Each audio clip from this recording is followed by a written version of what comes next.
Hey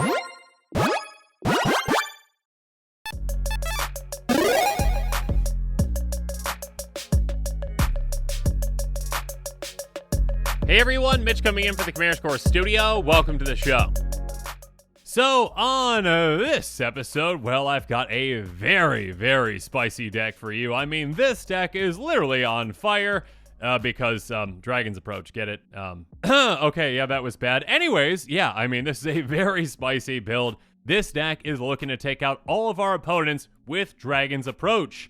And no, not with actual dragons, just Dragon's Approach. We are not getting dragons, and yes, I know Dragon's Approach involves dragons. We'll get to that. I'm getting off topic. Anyways, if you've ever wanted to take out all of your opponents at once with 36 copies of a single card, well, this is the deck for you. So with all that said, let's jump into it.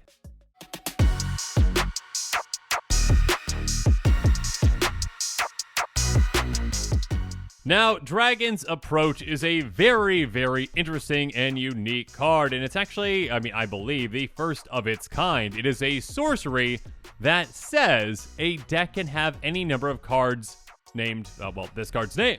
In the past, we have seen a couple of other cards with that text on it, but those cards are creatures. I mean, we've got Shadowborn Apostles, I believe Persistent Petitioners, Relentless Rats, etc., etc. Whereas this one, again, is a sorcery, and you can do some pretty interesting and spicy things with it. Nevertheless, let's read the card. It's a sorcery that costs 2 and a red, and it says, Dragon's Approach deals 3 damage to each opponent. You may exile Dragon's Approach and 4 cards named Dragon's Approach from your graveyard. If you do, search your library for a dragon creature card, put it on the battlefield, then shuffle. Now, that last part is pretty cool, and yeah, again, in a deck like this one that is running 36 Dragon's Approaches, yeah, we can easily have 4 of them in our graveyard, and then, yeah, just exile them and go get a dragon for free and get it right into play.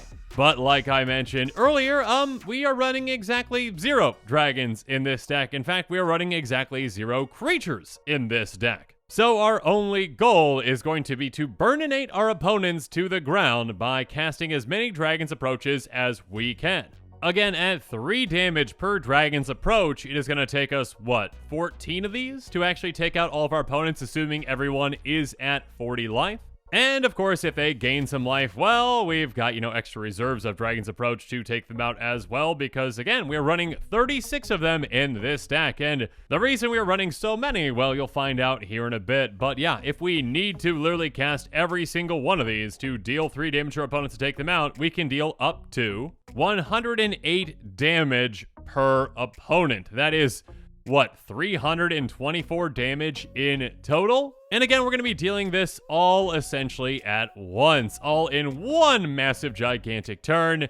And no, this is not an infinite combo. This is just a deck that really wants to take our opponents out with this incredible sorcery. Well, these 36 incredible sorceries. But how exactly are we going to do this? Well, let's talk about our commander first, and then we'll talk about exactly how all of this is going to work.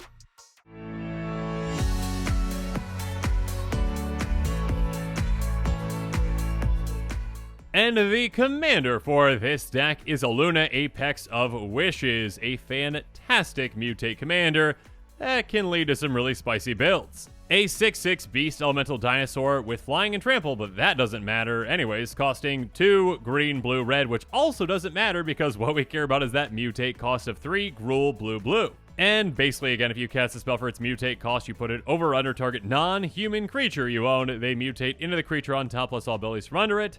And the important part is that when we mutate it, there is a trigger. Whenever this creature mutates, exile cards from the top of your library until you exile a non-land permanent card. Put that card onto the battlefield or into your hand. Essentially, Aluna can be built in a way where we can guarantee that we are going to hit one specific card that we want to get directly into play. And of course, that is exactly what we are doing with this deck. We have built this deck around, well, again, those 36 Dragon's Approaches, and one very specific card that we want Aluna to mutate into. Or I should say, mutate trigger into, you know what I mean? Now, keep in mind that obviously, again, if we're only running one permanent in this deck, we need also some other targets for Aluna to actually be able to mutate on top of to actually get this, and we'll talk about plenty of cards that can help us out with that. But first, we have got to talk about our other card. Well, after I just mentioned that this deck is actually, well, okay. Most of it, I should say, is very budget friendly. The vast majority of the cards in this deck are less than $1. And that actually does include Illuna. Now, unfortunately, it does not include this next card we're going to talk about, which is just over $2. And also, those 36 Dragons Approaches are $2 a piece because, yeah, when you've got, a card that says it can have any number in a deck, there's a lot more that can be included in Commander decks. So even if there aren't that many Commander decks running them, those that are running them are probably running a high amount of them, and there's only one printing of Dragon's Approach so far, so Wizards, please reprint it. Regardless, also keep in mind that on this episode, I'm going to be taking you through different tactics to show you how this deck works and how we're going to win with it. And of course, if you are interested in this deck, well, make sure you check out that link in the description below. And now with all that said, let's jump into the cards.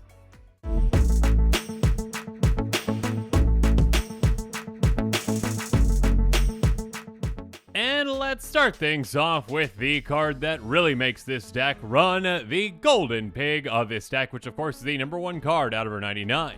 And the Golden Pig for this deck is Thrumming Stone. Thrumming Stone is a legendary artifact that costs 5, and it says spells you control have Ripple 4. Now, Ripple is not really all that known of a mechanic. In fact, it has only ever been seen on 6 cards in total in Magic's history, including this one. And like Thrumming Stone, yeah, all those cards are from Cold Snap, so quite some time ago, and yeah, I mean, again, not a very well-known mechanic, but one that works incredibly well in this very, very, very specific deck. Because Ripple 4 means, well, its Oracle text says for this card, whenever you cast a spell, you may reveal the top 4 cards of your library. You may cast spells with the same name as that spell from among the revealed cards without paying their mana cost. Put the rest on the bottom of your library. So, yeah, I mean, this card sees very, very, very little play in Commander because,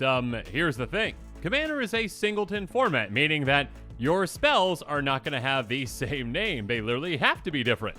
Except, again, in very, very, very specific scenarios where you have cards like, Dragon's Approach, yeah, that's a card, that say that you can have any number of them in your deck. Which, of course, breaks that singleton rule, and therefore you can really take advantage of them with something like Thrumming Stone. So again, essentially, this is the heart of this deck. This is the engine of this deck, and this is literally the only non-land permanent that we have in the deck. And again, because of that, when we mutate our commander and we get that mutate trigger, we are guaranteed to hit this and get it into play. And then once it is in play again, since all of our spells have Ripple 4, when we cast Dragon's Approach, well, it has Ripple 4. So then, of course, we reveal the top 4 cards of our library, and if any Dragon's Approaches are in there, we get to cast them.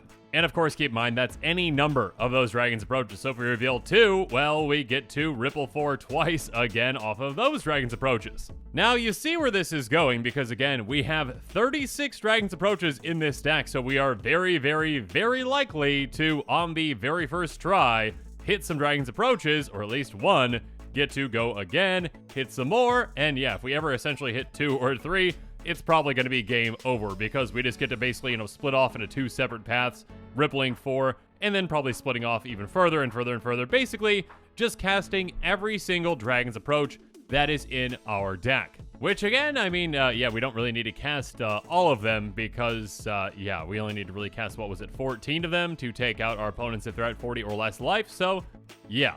You can very easily take your opponents out. Once you're set up properly, all you need to do is mutate your commander, mutate trigger into this, which you're guaranteed to hit it, get this into play, cast Dragon's Approach, and see what happens. So yeah, again, Thrumming Stone very much is the heart of this deck and makes this entire deck possible, so it is definitely, in my opinion, the Golden Pig of this deck. But of course, to make this actually happen, again, our commander does need a mutate target. And like I mentioned earlier, we're not running any other permanents in this deck. So how are we going to make that work?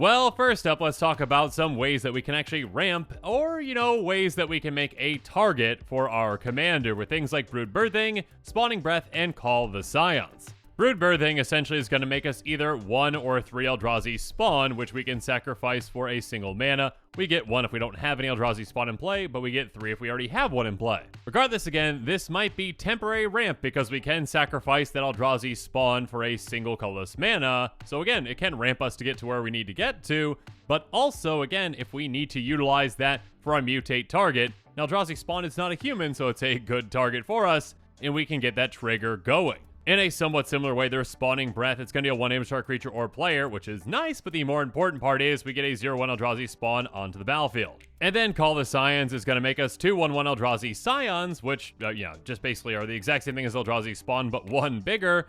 And yeah, again, with this, we can sacrifice those Scions for a single colorless mana. Moving on, we've also got Growth Spasm, which says search for life for a basic land card, put on the battlefield, tap, then shuffle. And on top of that, we get a 0/1 Eldrazi spawn.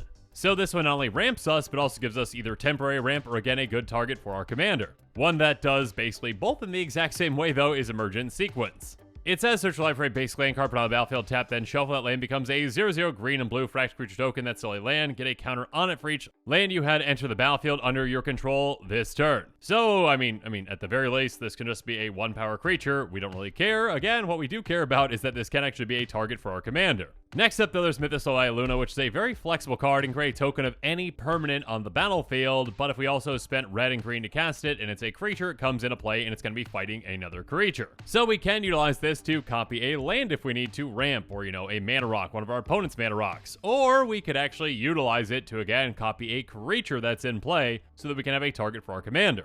Next up, though, we have some more standard ramp spells that we're going to be utilizing as well, like Search for Tomorrow, which is a great turn 1 play. We can spend 2 for it, and yeah, go get a base going to play untapped when we cast it. And then Rampant Growth is going to get us 1 base going to play tapped, and Edge of Bone does the exact same thing as long as we've got 4 or fewer lands, and we can actually cycle it away if we need to by sacrificing a land. Next up, there's Harrow, which has us sacrifice 1 land to get 2 basics and to play untapped, and Cultivate, which gets us 1 base going to play tapped and 1 into our hand. And then Grow from the Ashes has Kicker 2, and if we kicked it, we get 2 basic lands in a play untapped, and if not, we get 1. Finally, we also have some somewhat flexible ramp spells as both Road to Ruin. Road's going to get us a basic into play tapped, and then Ruin, the aftermath side of that card, is going to deal damage to our creature equal to the number of lands you control. Speaking of removal, there's Dire Strain Rampage, which is going to destroy target artifact, enchantment, or land. If a land was destroyed this way, its controller may search the library for the 2 basic land cards, put them on the battlefield tapped, then shuffle. Otherwise, they're just going to get 1 of those basics into play tapped. And it can be flashback for 3 red-green. So yeah, this one, again, is a very flexible card, and if we need to utilize it to actually ramp ourselves, we can destroy 1 of our lands to do so.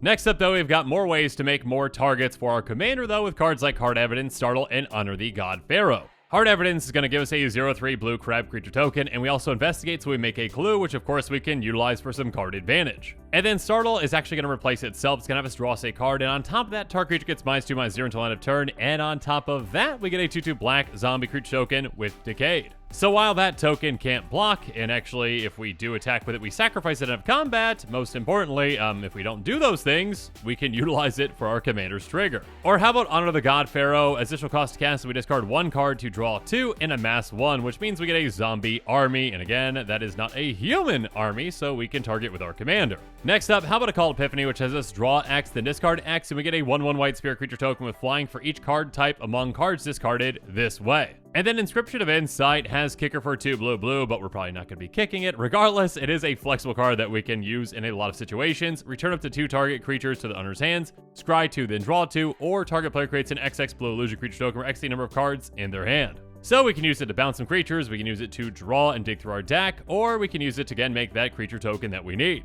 We also can utilize some protection though with Last Step Plating, which has amass 1, so again it can make us an army, and of course on top of that, you and permanents you control gain Hexproof until end of turn, which of course can be helpful in a lot of situations. Moving on, we've got some ways to take out some permanents and also make some creature tokens while we're at it with Artifact Mutation, Release the Gremlins, and Sprouting Renewal. Artifact Mutation is going to destroy target artifact, it can't be regenerated. We get X/1/1 green sapling creature tokens where X is that artifact's converted mana cost. Whereas Release the Gremlins is going to destroy X target artifacts, so we can destroy multiple of them, and it's going to make us X/2/2 red gremlin creature tokens. And then Sprouting Renewal is actually a flexible spell. It says choose one, create a 2/2 green and white elf knight creature token with vigilance, or destroy target artifact or enchantment. So again, if we need a creature token, great. If we need to get rid of an artifact or enchantment, we can do that as well. Or we can temporarily get rid of, well, pretty much anything with Callous Dismissal, return target non-land permanent to its owner's hand, and again, amass one, so we get that zombie army. Finally, though, there's Burn Down the House, which says choose one. It's going to deal 5 damage to each creature and each planeswalker, so this can be a great board wipe for us. Or we can create 3 1/1 red devil creature tokens with, when this creature dies, it deals 1 damage to any target.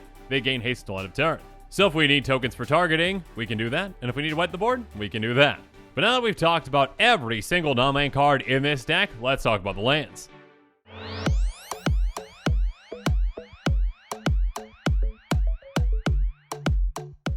First up, there's Command Tower, which can tap for any of our colors, and Exotic Orchard, which can do so most of the time, and then Path of Ancestry, which can tap for any of our colors, and it enters the battlefield tapped. Next up, we've got Colony Garden, which makes us a 0/1 plant when it comes into play. It's going to enter the battlefield tapped. It can tap for a green. Carekeep, which can tap for a colorless, and we can also utilize it to make a Kobold creature token, and then Springjack Pasture, which we can tap for a colorless, or we can pay 4 and tap it to make a 0/1 goat. And then we've got Foundry of the Consoles, which can be sacrificed to make us Thopters, and Evolving Wilds and Temporary Expanse can be sacrificed to get us a basic into play tapped. Speaking of which, we're going to be running Cabaret Courtyard, Broker's Hideout, Maestro's Theater, and Riveteer's Overlook, each of which can get us one of our 2 basics into play tapped, and they also gain us 1 life.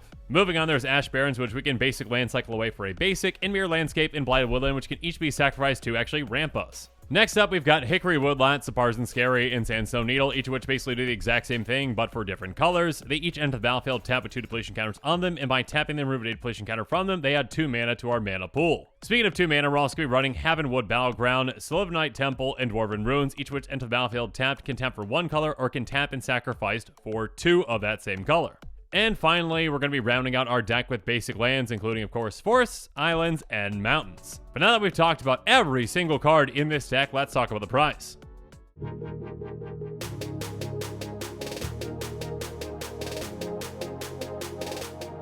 Now, like I mentioned at the beginning of this episode, for the most part, the cards in this deck are very budget-friendly. Again, the vast majority of them are less than $1, and there are actually only 2 cards, technically, that are above $1, and that'd be Thrumming Stone, which is like $2.47 or something. And then, of course, well, okay, I just say 2 cards, but Dragon's Approach itself is like $2, and when we need 36 of those, well, that adds up quite quickly. So yeah, I mean, Dragon's Approach literally makes up like $72 out of this budget, but yeah, considering that we are running that many Dragon's Approaches and that Thrumming Stones in this deck as well, it is still pretty budget-friendly at $100. All things considered, I should say. Anyways, you also can have some extra savings, though, if you've already got the basic lands for this deck, which are actually included at 10 cents a piece. And speaking of potential extra savings, you might be able to save even more by buying this deck on TCG Player and utilizing heavily played and damaged cards, which of course need a home too. Though do keep in mind that this estimated cost does not include the cost of shipping, which might vary depending upon where you live. And with that, the show is coming to a close, so it's my turn to hear from you. So the comments below, let me know your thoughts on this episode are, and as always, thanks again and have a good one. This show and episodes like this one are possible thanks to viewers like you. If you're looking for an easy way to help support this show, make sure that you like, share, and subscribe. Also, hit that bell notification icon so you don't miss any new episodes. You can also go check out our playmats and other merchandise at thecommandersquarters.com. We also have a ton of brand new t-shirt designs in stock, so make sure you check out those as well. Another easy way to support this show is with our TCG Player affiliate links. So whether you're buying a deck or individual cards, you can use this general link right here or one in the description. And the final way that you can support this show is by supporting us directly by becoming a patron. There are many benefits to being a patron, and I truly couldn't do this without all of their support.